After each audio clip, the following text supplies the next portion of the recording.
perseverancia en la misión, y esto implica superar los obstáculos y los desafíos. O sea, perseverar en la misión implica superar los obstáculos y los desafíos. De seguro que al pensar en estas palabras tendremos algunas cosas que imaginar o que resolver. El texto bíblico que tenemos para esta ocasión está en Hebreos capítulo 12, versículos 1 al 3. Y quiero que lo lean conmigo. Está en la versión más reciente, en la versión que siempre usamos, la Reina Valera 60. Así que tome su Biblia y lo puede leer conmigo. Con algunas ampliaciones, usted va a escuchar el texto, pero siga usted la lectura de su Biblia. Y así vamos a entender el texto que tenemos para esta vez. Dice el texto, Hebreos 12, del 1 al 3. Por tanto, nosotros también teniendo en derredor nuestro, o sea, entre nosotros, tan grande nube de testigos, que es sinónimo de mártires, despojémonos de todo peso, lo innecesario y que estorba, y también del pecado, o sea, toda desobediencia que nos asedia, o sea, nos acorrala y nos detiene, y corramos con paciencia, perseverando en la carrera, siendo constantes en nuestra acción que tenemos por delante. Puesto los ojos, o sea, manteniéndonos fijamente mirando a Jesús, quien es el autor, o sea, quien da origen, y consumador, o sea, quien completa nuestra fe, el cual por el gozo puesto delante de él, o sea, la satisfacción de pagar un precio que valía la pena, sufrió la cruz, menospreciando el oprobio, o sea, le dio poca importancia al vituperio y, o sea, después de eso se sentó a la diestra del trono de Dios. Considerad, o sea, analizad el comportamiento de aquel que sufrió tal contradicción de pecadores, que padeció en lugar de gozar. Pecadores tomando así el lugar contra sí mismo, se echó la culpa a sí mismo de los pecadores para que nuestro ánimo, o sea, está enseñándonos a que nuestro ánimo no se canse hasta desmayar. O sea, que nos eche a perder a causa de los desafíos. He tomado una lectura diferente, por eso le dije que llevara usted la lectura literal.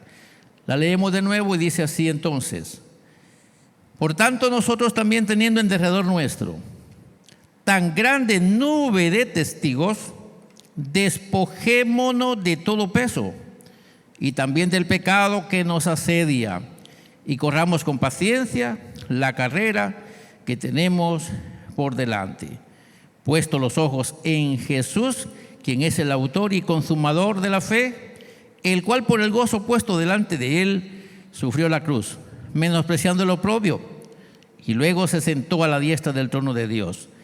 Considerad aquel que sufrió tal contradicción de pecadores contra sí mismo, para que vuestro ánimo no se canse hasta desmayar.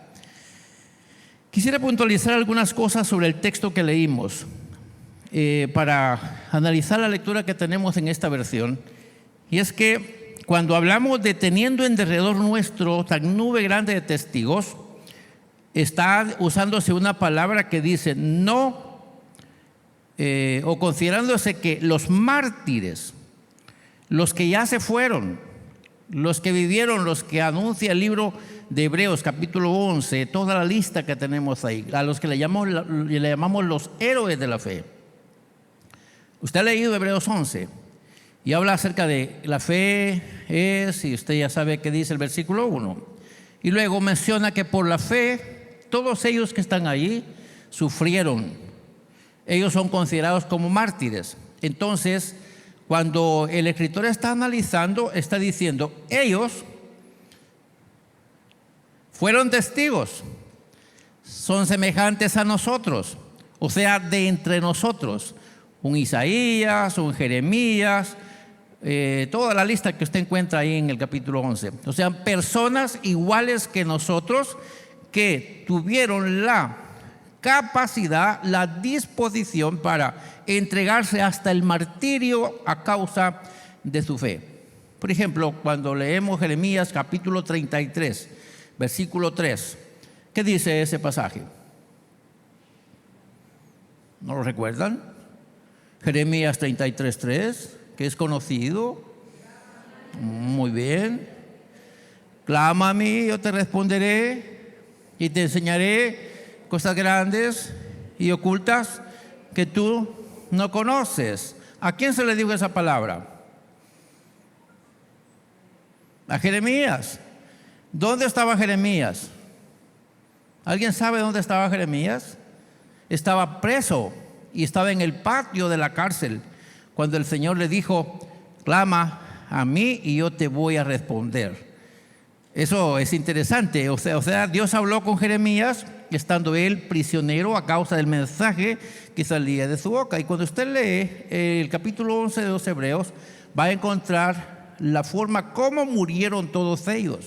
O sea, fueron martirizados, pero mantuvieron su fe a pesar de la circunstancia. Y por eso cuando pensamos en el versículo 1 del capítulo 12, es como dándole seguimiento al versículo 11. Por eso dice él: por tanto, ya que tenemos testimonio de los hermanos que nos antecedieron, entonces nosotros también, o sea, si ellos lo hicieron, nosotros también, poniendo cuidado en esa nube de testigos, entonces dice: despojémonos de todo lo que está estorbándonos. Despojémonos de todo peso, que es sinónimo de decir lo innecesario y lo que estorba. Ustedes estaban escuchando que hay un montón de personas que todavía no han sido alcanzadas. Y yo dije después que ellos no han sido alcanzados porque no hay una iglesia entre ellos. Nosotros tenemos un montón de iglesias. La pregunta es: ¿será que ya somos convertidos los que estamos en este lado? Y la respuesta es no. No todos somos convertidos. Algunos llevamos un peso que nos estorba a correr esta carrera, porque para esta carrera debe hacerse sin estorbo, sin peso, sin pecado. Y eso es lo que nos está llamando el escritor de los Hebreos. Cuando dice que nos asedia, está hablando de que nos acorrala, o sea, nos detiene, nos tiene con los pies atados. Y la pregunta es: ¿qué tanto puede correr una persona estando atada de los pies? Y muchas veces estamos así nosotros. Hay algo que quisiéramos, pero no podemos. Hay veces que nos enredamos en unas pequeñas cositas, que ya listos para venirnos a la iglesia, se nos cayó el café y ya no fuimos al culto. Simplemente porque se nos mojó la camisa que íbamos a usar en el momento de la prédica. Así que mejor le decimos al hermano: hagan oración porque no puedo ir. Puse un ejemplo extremo.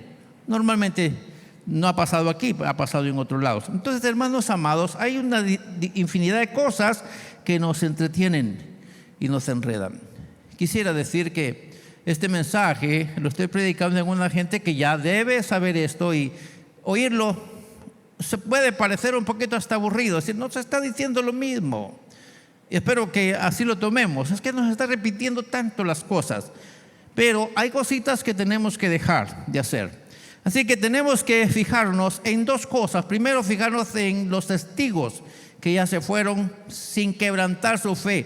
Y segundo, tenemos que fijarnos en el Señor Jesús, que a pesar de que Él sabía que merecía gozar, pero no iba a gozar sino sufrir porque creía que valía la pena, a pesar de lo que Él sabía que iba a sufrir, tenía alegría en su corazón, tenía satisfacción porque lo que iba a hacer valía el esfuerzo.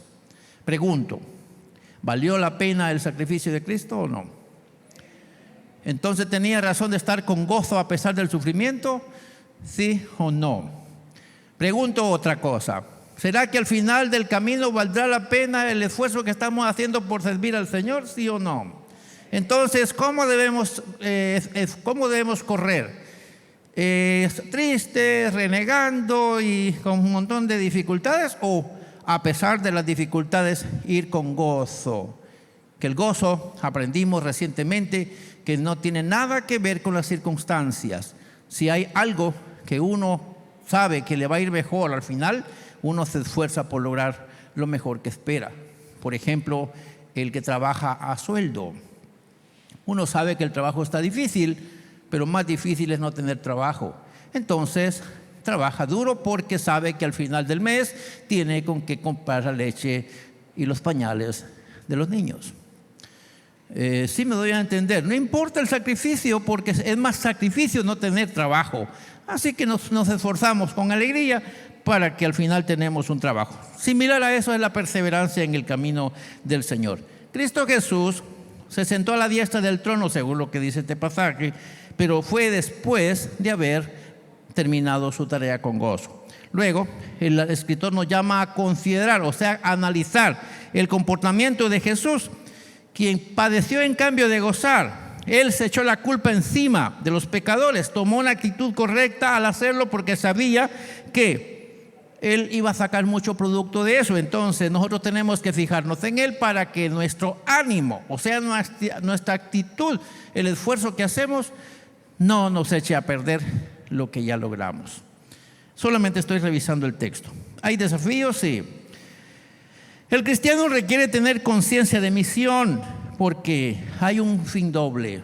Cuando yo soy llamado para ser cristiano, en primer lugar soy llamado a ser salvo y en segundo soy llamado a ser proclamador del reino de los cielos. Dos cosas tengo como misión. La primera es ser salvo. Y tengo que ser salvo yo mismo, tengo que salvarme a mí mismo, sí.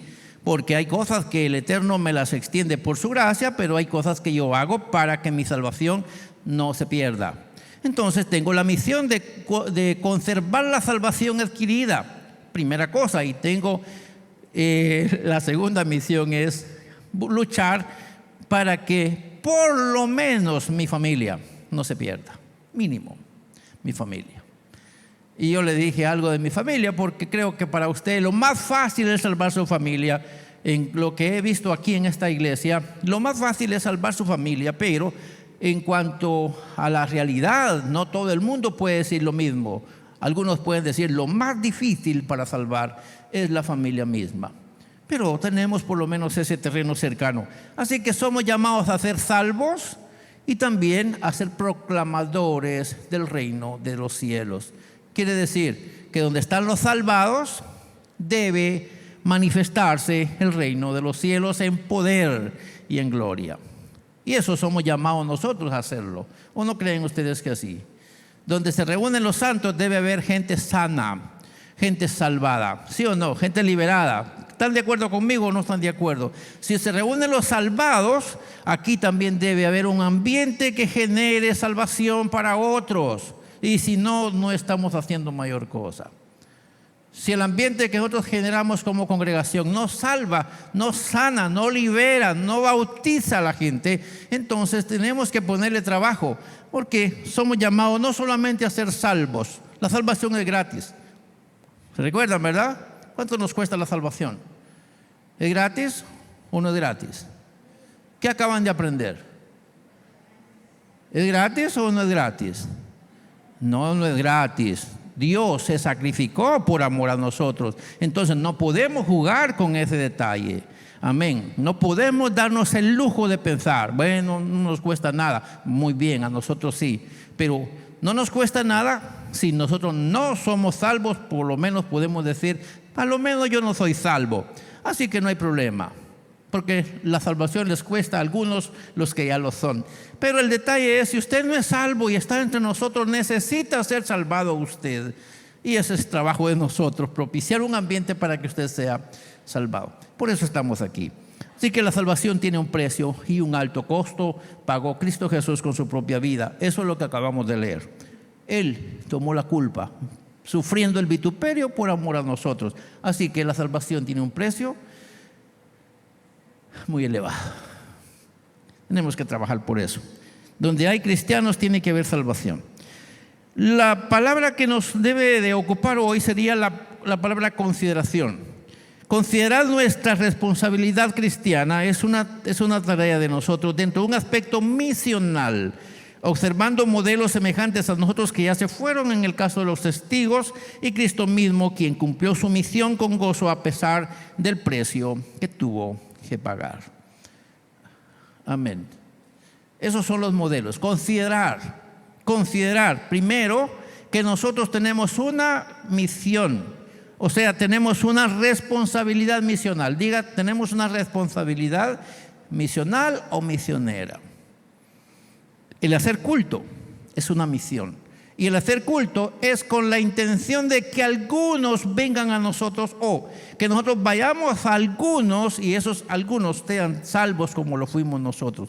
Esa es una tarea misionera que tenemos que hacer continuamente. Esto quiere decir que han habido modelos que se han entregado a los discípulos. Por ejemplo, solamente Juan dice que no murió martirizado, pero sufrió martirio. Juan estuvo aislado a causa del testimonio, sin embargo no murió por el castigo, pero los demás murieron todos de manera difícil. La pregunta es, ¿qué tanto sufrimos nosotros por causa del Evangelio? Levanten la mano los que están sufriendo por causa del Evangelio. No se atreven a levantar la mano porque todo es flor de rosa. Es así, ¿verdad? El Evangelio para nosotros es galán, es suave. No nos tenemos que esforzar demasiado. Lamentablemente el precio fue caro, lo pagó Él, tenemos que sacrificarlo nosotros. Y cuando nos miren así con un ojo cerrado, nosotros tratemos de abrir bien los dos ojos para no entender mal el ojo cerrado que nos están haciendo, para no sentirnos incómodos, porque tenemos una misión que cumplir. Amén. Cristo mismo es el ejemplo. Que seamos salvos es con el propósito de que seamos santos, seamos fieles y también proclamadores del Evangelio de Cristo. Eso es obvio. Los testigos que nos antecedieron en la lista de Hebreos 11 son modelos que lucharon hasta el final de su vida sin importar lo difícil que sería su vida en el camino de la fe. No les importó. Hay que pagar el precio, tendremos que hacerlo. El escritor de los Hebreos en el capítulo 12, 1 al 3 nos impulsa a perseverar en la misión, superando los obstáculos y desafíos. Quisiera preguntarles, ¿qué es un obstáculo?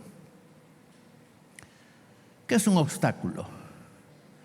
¿Alguien me lo puede decir? ¿Qué es un obstáculo?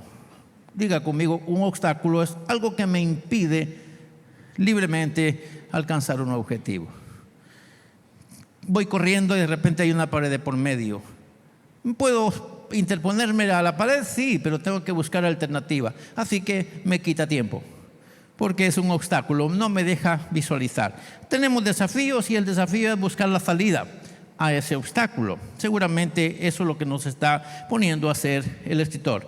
¿Qué obstáculos y desafíos tendremos que enfrentar y superar nosotros de acuerdo al texto que leímos?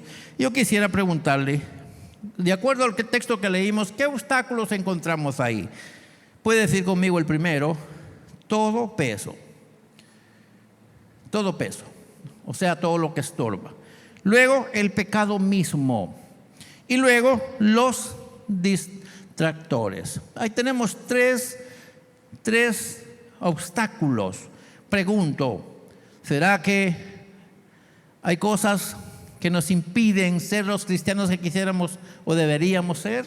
¿Qué piensan? ¿Sí o no hay? Levanten la mano los que creen que sí hay asuntos que nos estorban para que nos desarrollemos correctamente como quisiéramos. Levanten la mano los que creen que sí hay entre nosotros. ¿Cuál es el llamado? Diga conmigo, superar eso que nos está estorbando. Es el llamado, superar eso. ¿Lo podemos lograr? Sí, lo podemos lograr. Es cuestión nada más de buscarle una salida a la situación.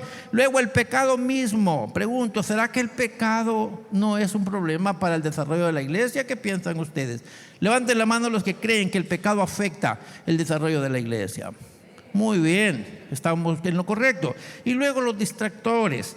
¿Creen ustedes? Levanten la mano los que creen que hay distractores que nos entretienen para que no avancemos como quisiéramos. Bueno, entonces ya tenemos idea. Tenemos que luchar contra todo peso. Tenemos que luchar contra el pecado mismo y contra los distractores. Y hay muchos, ¿saben? Hoy iba caminando por una de las partes donde nosotros nos desplazamos aquí. Iba preocupadito porque algunos piden que oremos porque quieren trabajar. Y ahorita a estas alturas ya no sé si orar porque la gente se reciba trabajo. Porque apenas empiezan a trabajar y ya no pueden servir a Dios. Pero sí oraron al Señor porque querían trabajar. Ahora ya no pueden ir al culto porque tienen trabajo. Y le dije al Señor, dime qué hago. ¿Oro por los que quieren trabajo o mejor no oro por ellos? Porque temo que una vez tienen trabajo, tienen un obstáculo, tienen un distractor para ir al culto. Y es un distractor necesario porque necesitamos estar proveyendo el pan a la casa. ¿O no es así? Pero es un distractor. Entonces, ¿qué es lo que tenemos que hacer nosotros? Tenemos que concentrarnos. No estoy diciendo que es malo trabajar. No, pero tenemos que concentrarnos. Diga conmigo, podemos honrar al Señor a pesar del trabajo. Es cuestión de tener conciencia de nuestra responsabilidad misional. Yo puedo estar trabajando con mi boquita cerrada. De repente alguien me dice, te invito a un trago. Yo le digo, una vez sea una bebida para el almuerzo que no embriague, con mucho gusto. Y me dice, ¿y qué? ¿Me vas a decir que estoy yendo a la iglesia? ¿Que estás yendo a la iglesia? Y le digo, sí, estoy yendo a la iglesia. Entonces, si empiezo a dar a conocer a la gente que en mí hay una práctica diferente y puedo ser una persona de bien a pesar de mi trabajo. No sé si me estoy dando a entender. Usted dirá, ¿va a prohibir el trabajo? No, yo no lo puedo prohibir porque no tengo una fuente para sostenerle a usted. Pero sí tengo que decir que tenemos que tener conciencia de nuestra responsabilidad misional para que a pesar del trabajo tengamos la libertad para superar ese distractor en relación a nuestra comunión con Dios y también con nuestra responsabilidad para hablarle a otras personas allí donde estamos trabajando. Recuerdo de una persona que sufrimos mucho con esa persona porque le consiguió un trabajo lejos del área donde estábamos. Y empezamos a orar por esa situación. Y esa persona se metió allí como como una gota negra en una cosa blanca. Le dije así para que se distinga demasiado, o sea, como una cosa blanca en medio de una cosa negra. Y comenzó esa persona nada más a demostrar allí que Cristo puede ser reconocido y respetado allí. ¿Y saben qué pasó? Ahora esa persona tuvo la bendición de impactar tanto que ahora hay una empresa total prestando servicio a la iglesia evangélica a nivel nacional, gracias a una persona que se fue a trabajar en medio de impíos y terminó convirtiendo esa empresa para la gloria de Dios. Se puede, pero tenemos que tener conciencia misional. O sea, no dejar que el distractor me opaque lo que soy allí donde estoy. Espero que estemos comprendiendo. Quisiera decirle unas cuantas palabras más. Cuando hablamos de todo peso, es lo que nos estorba avanzar en nuestra relación con el Señor. Algo que aunque no sea pecado, pero que nos quita el impulso para avanzar en nuestra vida cristiana. Usted ya puede sacar conclusiones. Hablando del pecado, estaríamos hablando de los apetitos indebidos desequilibrados. Apetitos desequilibrados.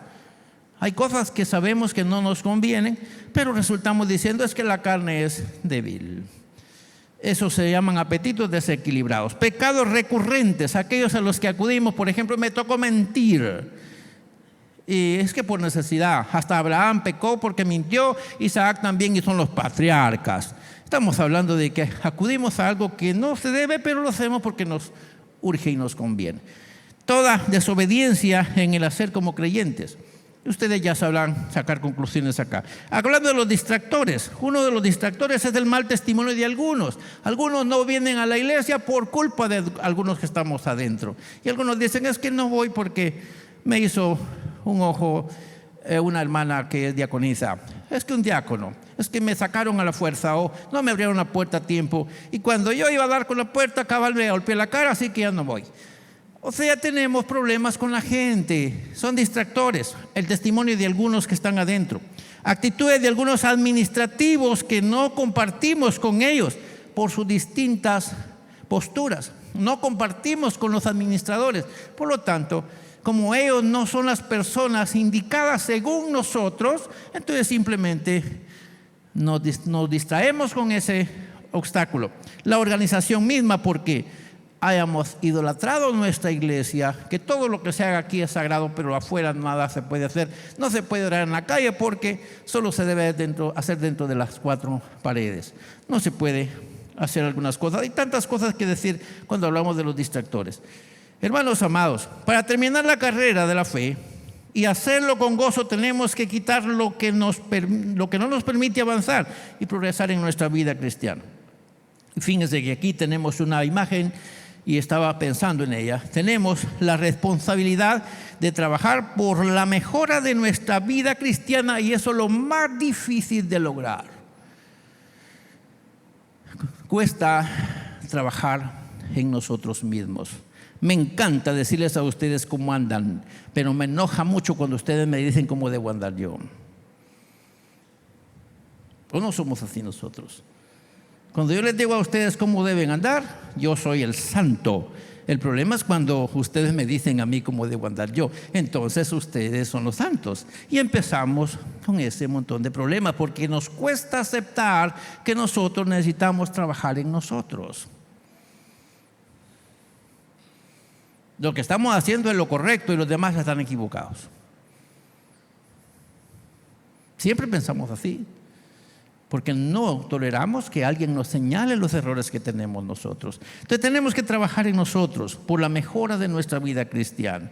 Usted quédese con esta imagen y trabaje en usted. No es la foto de alguno de ustedes, simplemente es una imagen que nos enseña a trabajar en nosotros mismos. Tenemos ejemplos de quienes fueron fieles en su vida, aquellos que se mantuvieron fieles a pesar de superaron los obstáculos y desafíos en su tiempo. La vida cristiana es una carrera, nunca ha sido fácil, debe terminar con gozo. Diga conmigo eso. La vida cristiana es una carrera, nunca ha sido fácil, debe terminar con gozo. La vida cristiana es una carrera que tiene un punto de partida, tiene un propósito y también tiene un destino. ¿Sabía usted eso, verdad?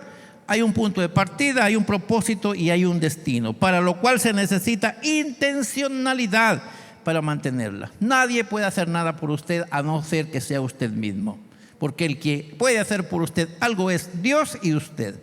Los demás solo pueden acompañarle con su problema, pero el que tiene que trabajar en usted es usted mismo y Dios, si usted lo deja trabajar, por cierto. Porque Él es tan caballeroso que si usted no lo deja trabajar, no le da problema a Él. Si usted no quiere levantarse a orar, lo deja quedar más despierte hasta las 8 de la mañana. Porque usted, no quiero madrugar a orar, pues el Señor no lo estorba. Pero de repente usted dice, Señor, quiero levantarme a las 3, tipo 3 de la mañana, se le va el sueño y usted no se acuerda que pidió orar a las 3 y no se puede dormir. Al fin que, aunque sea renegando porque se quiere dormir, tiene que hablar con Dios. Pero Dios va a ser caballeroso. Tenemos que mantener una intencionalidad. La vida cristiana nunca ha sido fácil, y si lo fuera, entonces no es vida cristiana, porque la vida que Jesús describió para servicio es una vida de autonegación, es una vida de determinación y es una vida de servicio. Él dijo, si alguno quiere venir en pos de mí, niéguese a sí mismo.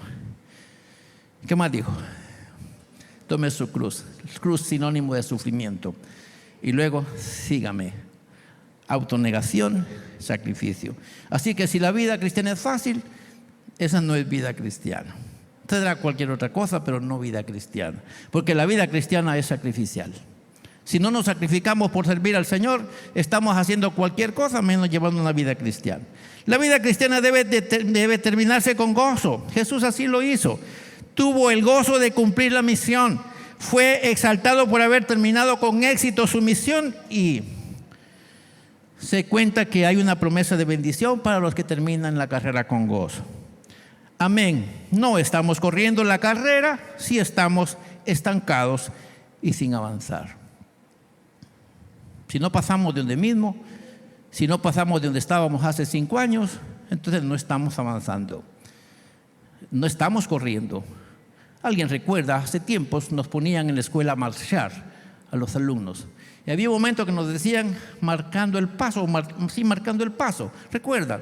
¿Y cuánto avanzábamos cuando estábamos marcando el paso? Y algunos de eso estamos haciendo nada más, marcando el paso. ¿A dónde vas, Vicente? ¿A dónde va toda la gente? Ahí nada más. Y no voy a decir más. Así que si estamos marcando el paso, no estamos avanzando, obviamente no estamos corriendo. Para terminar la carrera de la fe, nunca debemos quitar nuestra mirada de Cristo, nuestro Redentor. Es obvio, si fijamos nuestra mirada en Cristo, podremos perseverar con gozo, superar todos los obstáculos y desafíos y ayudar a que otros sean animados a perseverar y también alegrarnos nosotros mismos por nuestra vida eterna que tenemos. Y hermanos, para cerrar, si lo puede decir conmigo, solo podremos perseverar en la misión y superar todo obstáculo y desafío si tenemos claridad de propósito, si nos consagramos al servicio fiel y no perdemos de vista a Cristo. Solamente lo lograremos en la medida que sepamos el propósito para la vida cristiana. Así que solo podremos perseverar en la misión y superar todo obstáculo y desafío. ¿Lo puede decir conmigo? Si nos consagramos al servicio, o sea, si tenemos claridad de propósito, si nos consagramos al servicio fiel y no perdemos de vista a Cristo. Así que, lamentablemente, no podemos decir otra cosa. Tenemos un llamado a perseverar en la misión, superando los obstáculos y desafíos. Amén. Termino diciéndoles, hay un propósito para nuestro llamado. ¿Cuál es el propósito? Dígalo conmigo. Ser salvos y salvar a otros. Para eso fuimos salvados nosotros, para anunciar a otros que Cristo, solo Dios, hace al hombre feliz. La vida pasa, todo se acaba, pero solo Dios hace al hombre feliz. Y termino diciendo, ¿puede un rostro triste decir que Dios hace al hombre feliz? ¿No es contradictorio si yo estoy triste diciéndoles, estén felices y contentos? Y usted me dice, pero ¿y usted qué siente? Su rostro dice lo contrario. O sea, no se puede decir a la gente que sonría si yo estoy con mi rostro que parece acordeón de músico viejo. Entonces, hermanos amados, necesitamos en el amor de Dios entender que somos llamados para un propósito: ser salvos y ¿qué más? Y salvar a otros. ¿Puede la iglesia salvar a alguien? No, definitivamente no, pero puede servir como instrumento para que Dios salve a alguien aquí dentro de la iglesia. Así que mi testimonio puede ser una gran lámpara para que otros vean a Cristo a través de mí y también sean salvos. Padre, gracias por esta reflexión que me permites hacer.